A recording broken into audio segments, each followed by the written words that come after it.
Hello friends, welcome to the new episode of my channel. আমি অরিত্র। তো এখন আমরা এই ভিডিওর মধ্যে কথা বলবো যে দ্য সিক্রেটস অফ শেলেডার্স বলে একটি সিরিজ নিয়ে, যেটা ডিজনি হটস্টারে মুক্তি পেয়েছিল।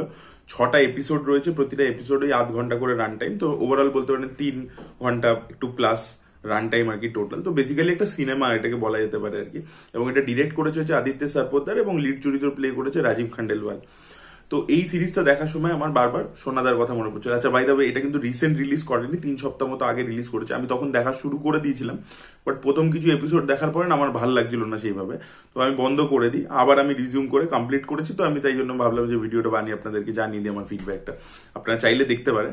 তো দেখুন, এটা দেখবার সময় আমার বারবার আমাদের বাংলায় যে সোনাদা হয়, সোনাদার কথা মনে পড়ছিল। সোনাদা, তারপর আলীনগরের গোলক দাদা, এই ফরম্যাটের কাজ অ্যাকচুয়ালি আমাদের বাংলাতে বেশি হয়ে গেছে, মানে এখানে এগিয়ে বাংলা আর কি। তো এই ফরম্যাটটা বেসিক্যালি ইন্ডিয়ানা জোনসের ফরম্যাট। আপনারা নিকোলাস কেজের ছবি দেখে থাকবেন, national treasure. It is more close to national treasure আর কি। তো ন্যাশনাল ট্রেজারের মতো ট্রেজার হান্টের যে স্ট্রাকচারটা, সেটাই এখানে ফলো করা হয়েছে। এবার তাই জন্য কোনো যে প্রো অডিয়েন্স, যাদের হলিউডের এক্সপোজার আছে বা সিনেমা এই জনরার অনেকগুলো দেখে নিয়েছে, তাদের যে এই সিরিজটা খুব নতুন কিছু প্রোভাইড করতে পারছে তা কিন্তু অনেস্টলি নয়। এবং এই সিরিজটা টার্গেট অডিয়েন্স পুরোপুরি ওই বাচ্চারা আর কি। মানে কারণ আমি দেখে আমার তাই মনে হলো, কারণ যদি ম্যাচিওর্ড অডিয়েন্সের জন্য সিরিজ হতো, মানে যেটা যে অডিয়েন্স সিরিজ সচরাচর দেখে থাকে তার জন্য যদি এটা বানানো হতো, তাহলে একটা যে কোনো ওয়েব সিরিজের মধ্যে না A story, B story, C story বলে জিনিস হয়, ঠিক আছে? এ স্টোরিটা হচ্ছে মেন প্লট লাইনটা, বি স্টোরিটা হচ্ছে একটা প্যারালাল প্লট লাইন যেটা এই এই স্টোরির মধ্যে ইমোশনাল ডেপথ অ্যাড করে। মানে দেখবেন সচরাচর একটা ধরুন প্রোটাগনিস্ট আছে, সে কিছু করছে, এবার সে কিছু যখন করছে তার প্যারালালি আমরা তার পার্সোনাল লাইফে ক্রাইসিসটা দেখতে পাচ্ছি, যাতে আমরা এই ক্যারেক্টারের সাথে ইমোশনালি কানেক্ট করতে পারি। তো ওইটাকে দিয়েই আর কি ক্যারেক্টার এস্টাবলিশমেন্টটা করা হয়। তো আজকালকার দিনে, মানে আগে দেখবেন আগেকার দিনে ওয়েব সিরিজ যেগুলো হয়েছে, মানে আমি অনেক আগের কথা বলছি, যখন ইন্ডিয়াতে সচরাচর ওয়েব সিরিজের মানে প্রচলনটা আসেনি, টিভি সিরিজের যুগ ছিল আর কি বিদেশে। তো সেখানে দেখবেন আগে অনেকটা সময় জুড়ে ওয়ার্ল্ড বিল্ডিংটা করা হতো, বা প্রথম প্রথম যখন ওয়েব সিরিজও শুরু হয়েছিল সেখানে আগে পুরো ওয়ার্ল্ড বিল্ডিং করে তারপরে মেন প্লটটা কিক ইন করতো। কিন্তু এখন যত ভালো ভালো সিরিজ হচ্ছে, সাপোজ পাতাল লোক আপনারা ধরে নিন, পাতাল লোকে দেখবেন কি হচ্ছে, প্লটও প্রোগ্রেস করছে কিন্তু ক্যারেক্টারটাও প্রোগ্রেস করছে, ক্যারেক্টারটার একটা জার্নি রয়েছে, সেখানে ক্যারেক্টার এস্টাবলিশমেন্টও রয়েছে। এবার এখানে কিন্তু এই বি স্টোরি, সি স্টোরিটা কিছু এক্সিস্টই করে না, এখানে খালি এ স্টোরি আছে। মানে it's a singular plot line, মানে প্লটটা মুভ করে আছে, তো ধাপাধাপ ধাপাধাপ টু দ্য পয়েন্ট চলছে। এবং সেটা হয়তো একটা কাইন্ড অফ অডিয়েন্সকে এঙ্গেজ করে রাখতে পারবে, যে টু দ্য পয়েন্ট অনেক কিছু হ্যাপনিং হচ্ছে, পরপর পরপর প্লট পয়েন্ট দেখতে পাচ্ছি। তো সেইটাকে মাথায় রেখেই কিন্তু বানিয়েছে ওরা। এটা আমি ভুল কিছু দেখছি না, বাট এটা ওয়েব সিরিজ আর কি বলা চলে না, কারণ ক্যারেক্টারটার মধ্যে, মানে প্রোটাগনিস্ট রাজীব খান্ডেলওয়ালের ক্যারেক্টারটার সাথে আমরা ইমোশনালি জুড়তে পারি না। সে কি ভালোবাসে, কি তার লাইফ, কি ব্যাপার, কিছুই বুঝতে পারি না। ওই ক্যারেক্টারটার ব্যাপারে কিছু ক্লিয়ার নয় আর কি।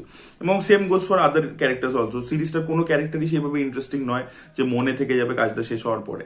এবং এখানে যে ইতিহাসটা দেখানো হচ্ছে, বেসিক্যালি গল্পটা কি, যে শিলেদার্সরা হচ্ছে মানে ছত্রপতি শিবাজী মহারাজের একটা মানে ট্রেজার আছে, সেটা লুকোনো আছে, সেটাকে প্রোটেক্ট করছে বহু বছর ধরে। এবার রাজীব খান্ডেলওয়াল এখন মানে তাদেরই বংশধর, তার বাবাকে মেরে দেওয়া হয়েছিল, একটা গাড়ি অ্যাক্সিডেন্টের মতো হয়েছিল, জলের মধ্যে পড়ে গেছিল, যেটা এপিসোড 1 আমাদেরকে দেখিয়ে দিচ্ছে। এবার এইটা প্রোটেক্ট করতে হবে, খুঁজে বার করতে হবে, একদম পুরো নিকোলাস কেজের ট্রেজার হান্টের মতো আর কি পুরো ব্যাপারটা।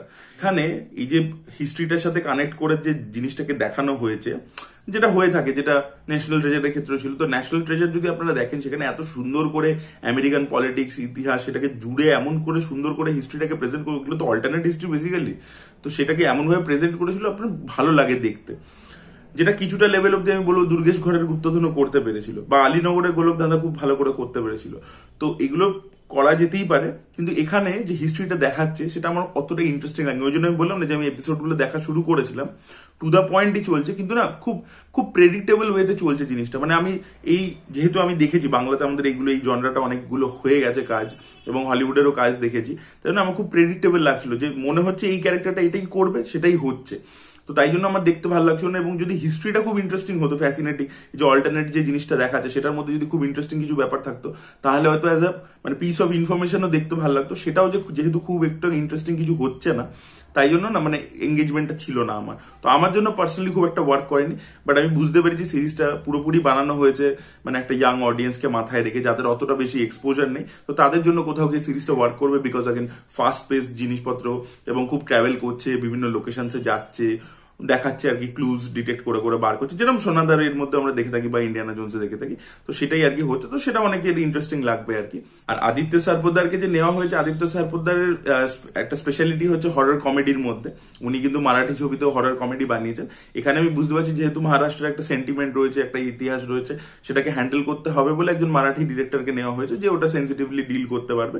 তো সেইটা রয়েছে, বাট আলাদা করে যে আদিত্য সারপোদ্দারের যে স্পেশালিটি কিছু দেখতে পেলাম সেটা কিন্তু নয়। মানে তার যে ডিরেক্টোরিয়াল কিছু টাচ রয়েছে, মানে দেখে আর কি বোঝা যাচ্ছে না যেটা আলাদা করে যে আদিত্য সারপোদ্দারই ডিরেক্ট করেছে, সেরকম কোনো ব্যাপার আর কি, কোনো স্পেশালিটি আর কি সিরিজটার মধ্যে নেই। সো এটাই বলার ছিল। আপনারা যারা দেখেছেন আপনাদের ফিডব্যাক অবশ্যই কমেন্টে জানাবেন। এই ভিডিওটা ভালো লেগে থাকলে লাইক করুন, শেয়ার করুন, চ্যানেলটিকে সাবস্ক্রাইব করতে ভুলবেন না। Bye bye.